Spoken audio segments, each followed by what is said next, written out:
Hey everyone, this is Sabrina. Welcome back to my channel. I am happy that you're here.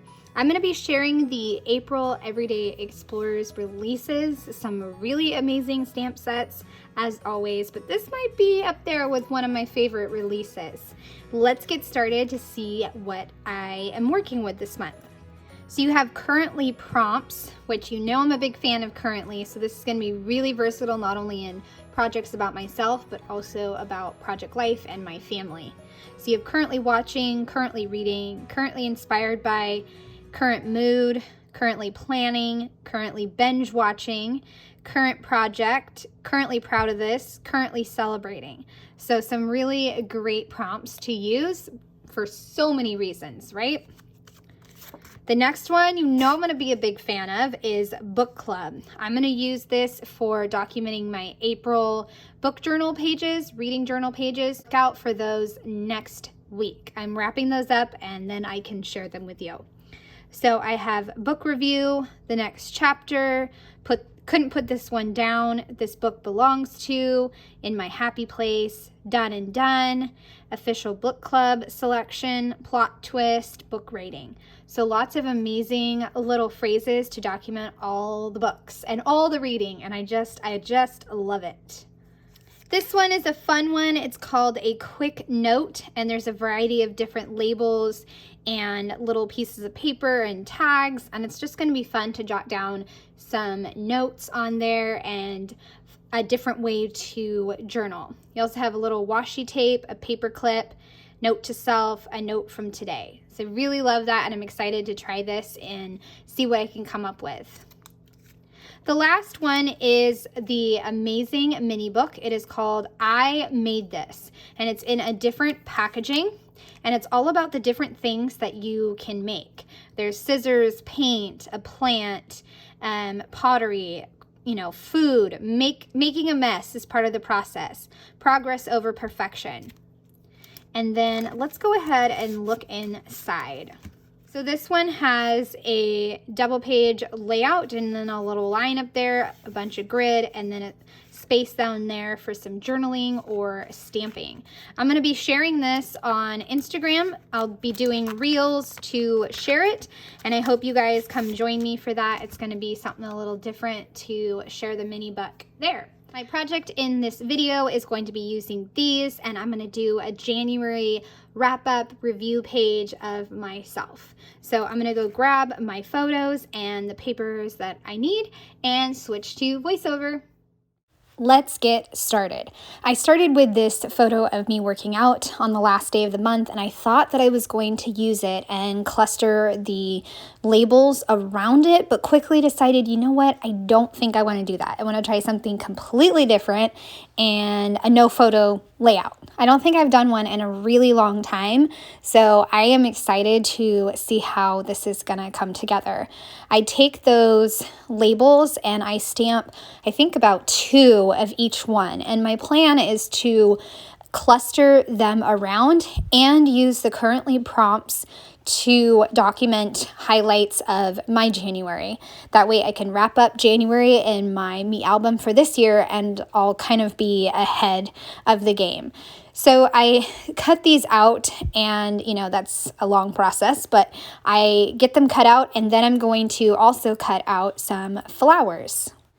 The flowers stamp set was released a while back. If it's still available, I will link it. I am going to stamp 3 of the large flowers and 3 of the smaller flowers.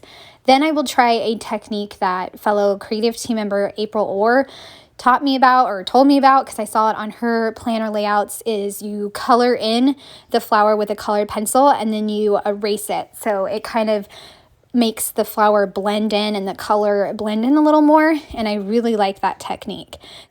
You could probably use markers too to color in these flowers. Obviously, I don't think you could erase them You could try maybe with a sand eraser, but I liked the idea of color pencils giving a little bit of a softer look.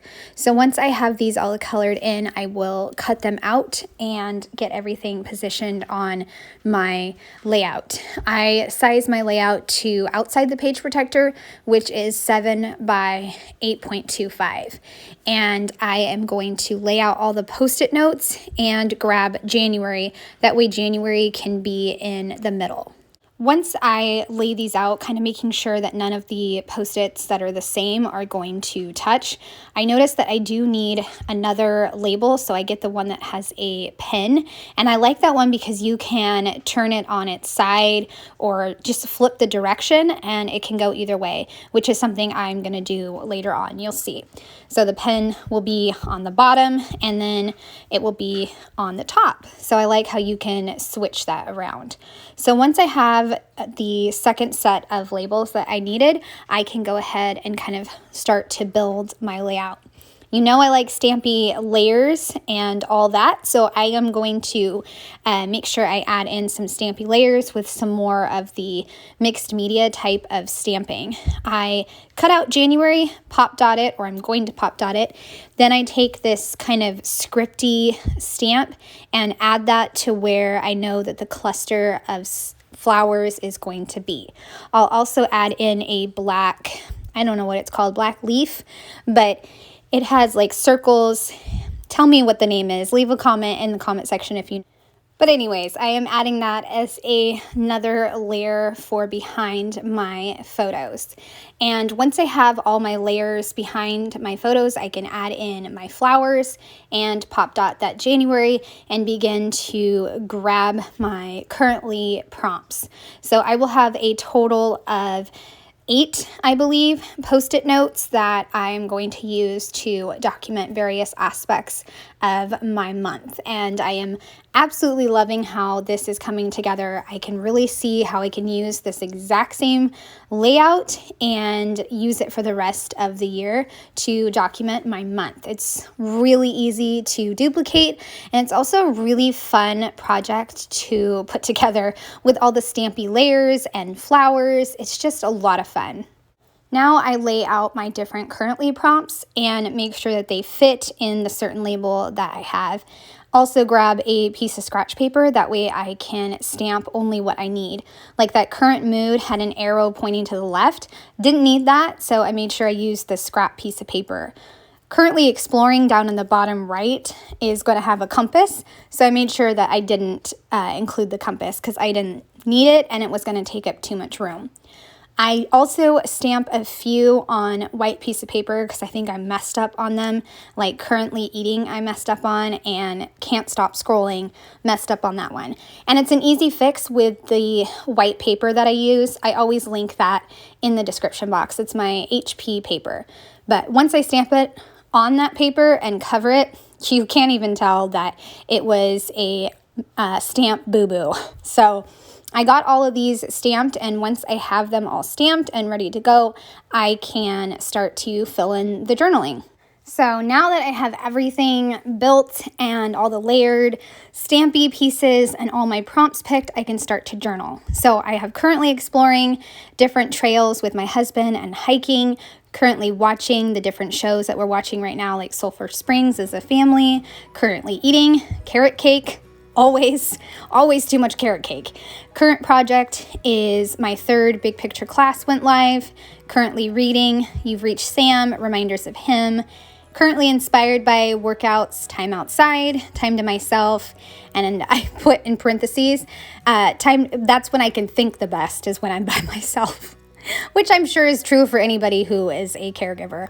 And currently thankful for January being over. So January was so long.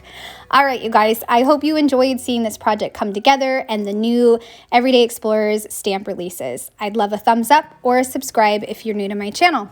Thanks so much for watching and have a great day. Bye.